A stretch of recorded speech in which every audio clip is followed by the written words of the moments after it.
Programme തുടങ്ങേണ്ട സമയമായി. ആൾക്കാർ ബഹളം കൂട്ടിക്കൊണ്ടിരിക്കുക. താൻ എന്തോട് തലയിൽ തുരുട്ടിക്കൊണ്ടിരിക്കുന്നത്?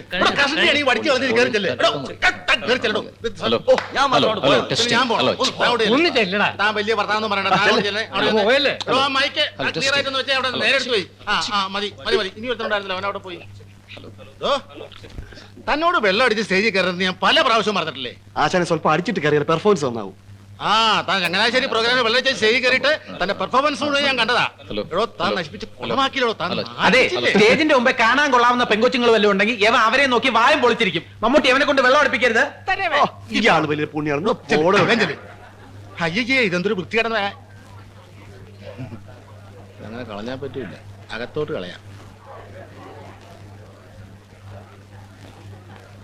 ഈ കാലഘട്ടത്തിലെ ഏറ്റവും വലിയ കലാമാധ്യമമായ സിനിമ നമ്മളെ മാത്രമല്ല ദേവലോകത്തെ പോലും സ്വാധീനിച്ചു കഴിഞ്ഞു. വിശ്വാമിത്ര മഹർഷിയുടെ തപസ്സിളക്കാൻ ദേവേന്ദ്രൻ അപ്സരസുകളെ ഭൂമിയിലേക്ക് അയക്കുകയുണ്ടായല്ലോ. ആദ്യം അയച്ചത് മാദകമോഹിനിയായ ഉർവശിയായിരുന്നു.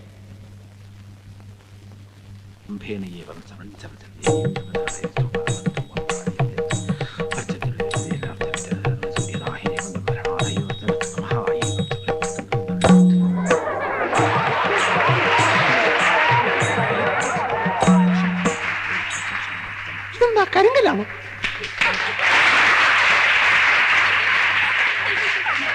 ദേവേന്ദ്രൻ രണ്ടാമതയച്ചത് വിശ്വസുന്ദരിയായ മേനകയാണ്.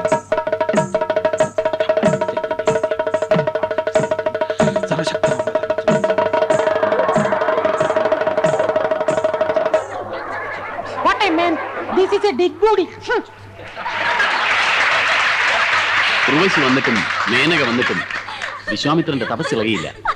അവസാനം ഇന്ത്യൻ സിനിമയുടെ തന്നെ തപസ്സിളക്കിയ സാക്ഷാൽ സിൽക്ക് സ്മിതയെയാണ് ദേവേന്ദ്രൻ വിശ്വാമിത്രന്റെ തപസ്സിളക്കാൻ അയച്ചത്.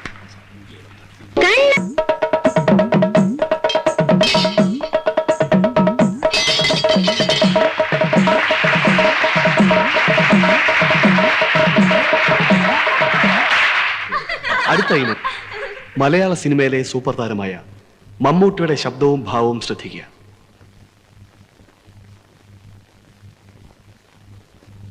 വേടനോട് തൊടുത്തു മരിച്ച അച്ഛൻ ആദ്യം എന്നെ തോൽപ്പിച്ചു. സ്നേഹം പങ്കുവെക്കുമ്പോൾ കൈവിറച്ചുപോയ ഗുരുവിനെ തോൽപ്പിച്ചു. പൊന്നിനും പണത്തിനുമൊപ്പം സ്നേഹം തൂക്കി നോക്കിയപ്പോ കാമുകി എന്നെ തോൽപ്പിച്ചു. തോൽവികൾ ഏറ്റുവാങ്ങാൻ ചന്തുവിന്റെ ജീവിതം ഇനിയും ബാക്കി. ഇരുമ്പാണി തട്ടി മുളയാണി വെച്ച് പൊൻകാരം കൊണ്ട് ചുരിക വിളയ്ക്കാൻ കൊല്ലന് 16 പൊൻപണം കൊടുത്തവൻ ചന്തു. മാറ്റ ചുരിക ചോദിച്ചപ്പോ മറന്നുപോയി എന്ന് പറഞ്ഞവൻ ചന്തു. ഇനിയും എന്തൊക്കെയുണ്ട് പാണന് പാടി നടക്കാൻ നിങ്ങളുടെ നാട്ടിൽ? അംഗമെടുക്കും ആയുധബലവും കൊണ്ട് ചന്തുവിനെ തോൽപ്പിക്കാൻ ആണായി പിറന്നവരാരുമില്ല. മടങ്ങിപ്പോ മക്കളെ.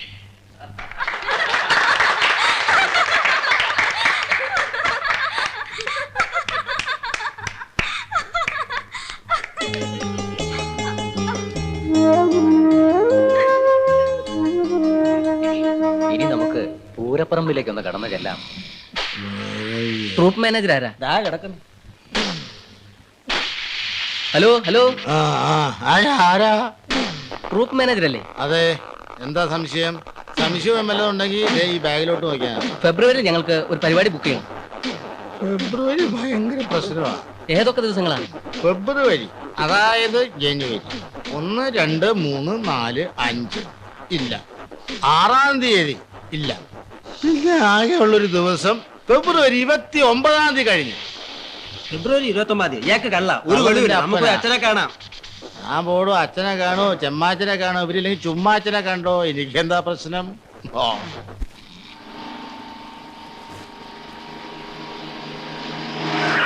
എന്താണ് വണ്ടി നിർത്തിയേ?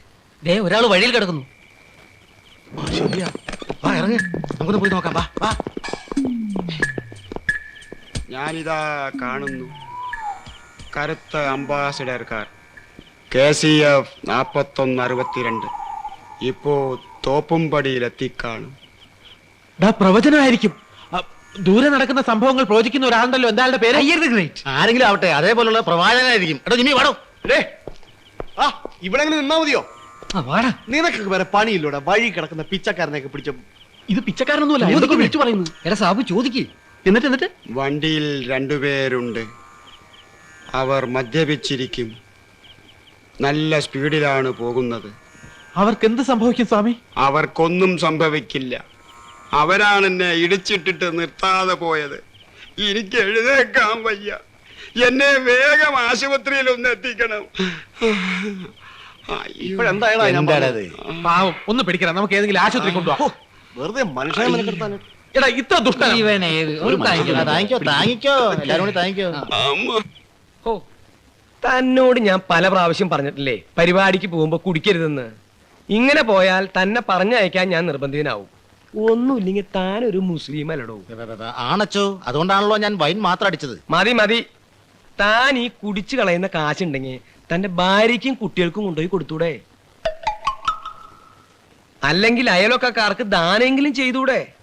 ഉള്ളവൻ ഇല്ലാത്തവന് കൊടുക്കണമെന്നാ ബൈബിളിൽ പറഞ്ഞിരിക്കുന്നത്. ഞങ്ങളുടെ ഖുറാനിലും അങ്ങനെയാണച്ചോ എഴുതിയിരിക്കുന്നത്. എന്നാ പിന്നെ അങ്ങനെ അങ്ങോട്ട് ചെയ്തൂടെ? മറ്റുള്ളവരുടെ ദുഃഖങ്ങൾ അറിഞ്ഞ് സഹായിക്കുന്നവനാണ് യഥാർത്ഥ മനുഷ്യൻ.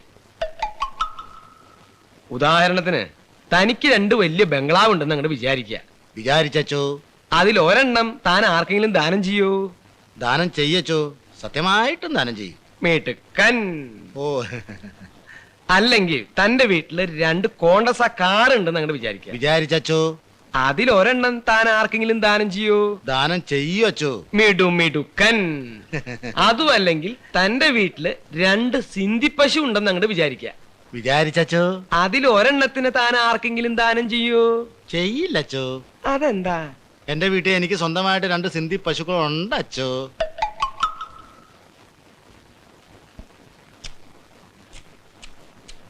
എന്തിയച്ചോ?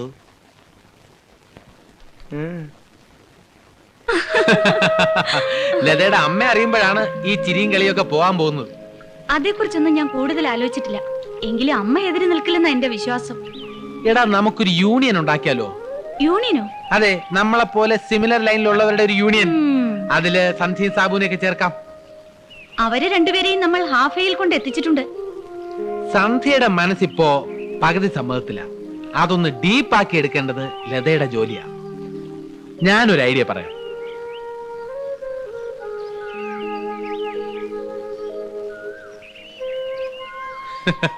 അതൊക്കെ ഓരോ ടെക്നിക്കാണ്. അതൊക്കെ പിന്നെ പറഞ്ഞുതരാം ആഫ്റ്റർ മാരേജ്. അയ്യോ, നമ്മുടെ സാബു അല്ലേ ഇരിക്കുന്നത്? യവനെന്താ എത്ര നേരത്തെ വന്നിരിക്കുന്നത്?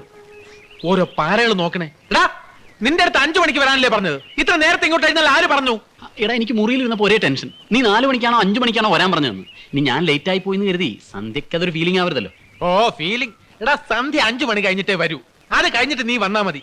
നിന്നെ കാണുമ്പോ ഒരു സർപ്രൈസ് ആവണം. സാബു നമ്മൾ പ്ലാൻ ചെയ്തോന്നാണെന്ന് സന്ധ്യ അറിയല്ലേ? ഏയ്, നീ ഒരു കാര്യം ചെയ്യ്, പുറത്തു പോയി കുറച്ച് ഐസ്ക്രീം വാങ്ങിച്ച് തിന്നിട്ട് വാ. അതെ, എനിക്ക് തൊണ്ടവേദന കാരണം ഐസ്ക്രീം കഴിക്കാൻ പാടില്ല, അതല്ലേ? എങ്കിൽ ഞങ്ങൾക്ക് വാങ്ങിച്ചോണ്ട് വാ. പിന്നെ അടുത്തതൊന്നും വേണ്ട, ദൂരെ ചെന്ന് ഒരിടത്തും കിട്ടാത്ത ഐസ്ക്രീം വാങ്ങിച്ചോണ്ട് വാ. 2 എണ്ണത്തിനെ ഒരു കുപ്പിയിലാക്കാൻ നമ്മൾ പെടുന്ന പാട് ദൈവത്തിന് അറിയാം. അപ്പൊ നമുക്കിട്ട് എന്നെ പണിഞ്ഞു. ഓ, അല്ല, ഞാൻ പോകുന്ന സമയത്താണ് സന്ധ്യ വരുന്നെങ്കിലോ? അതൊക്കെ ഞങ്ങൾ മാനേജ് ചെയ്തോളാം. ചെല്ല് ചെല്ല്, പോ. ഏതായാലും നമ്മുടെ സമയം കളയണ്ട. നമുക്ക് എന്തെല്ലാം പറയാൻ കിടക്കുന്നു. വന്നേ. ശ്ശോ.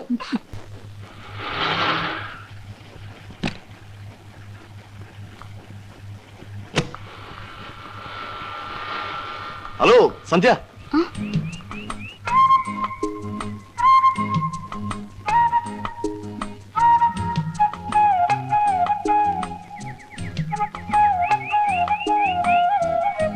അയ്യോ സന്ധ്യ, അങ്ങനെ അങ്ങ് പോയാലോ? സന്ധ്യ എന്ന് 2 വാചകം പറഞ്ഞത് വളരെ നന്നായി. ഇപ്പൊ ഒരുത്തനും വായി നോക്കി നിൽക്കാറില്ല. ഞാനും ഇവനെ ശരിക്കൊന്ന് ഫയർ ചെയ്തു.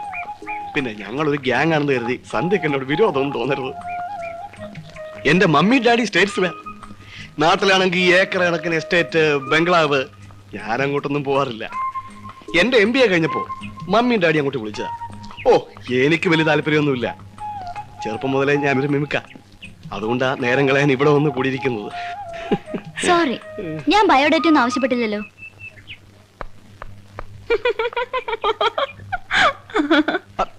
ലീലാമ്മയോ? ഓ നിർത്തേ, ഞാൻ തന്ന കത്തിന് മറുപടി ഒന്നില്ല. അല്ല, ഇങ്ങനെ ഇരുന്നാ മതിയാ? എന്താ പരിപാടി പറ. എല്ലാരും വരട്ടെ. ആ എസ്റ്റേറ്റ് മുതലാളി വരുന്നുണ്ട്.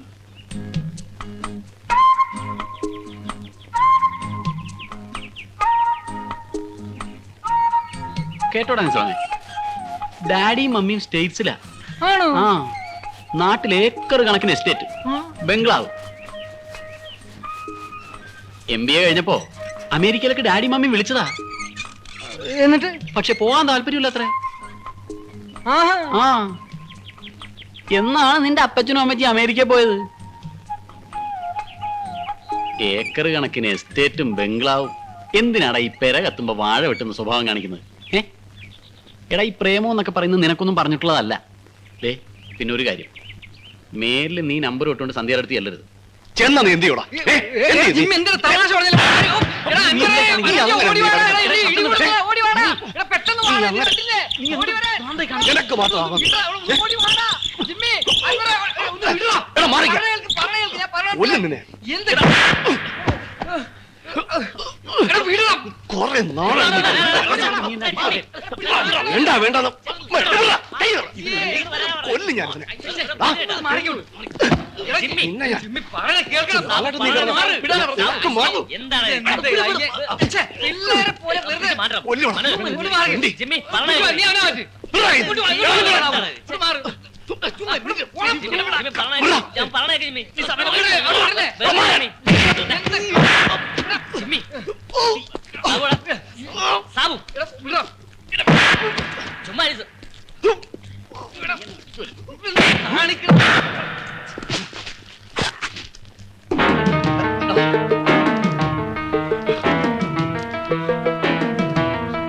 വേണ്ട വേണ്ട സാബു, വേണ്ട വേണ്ട.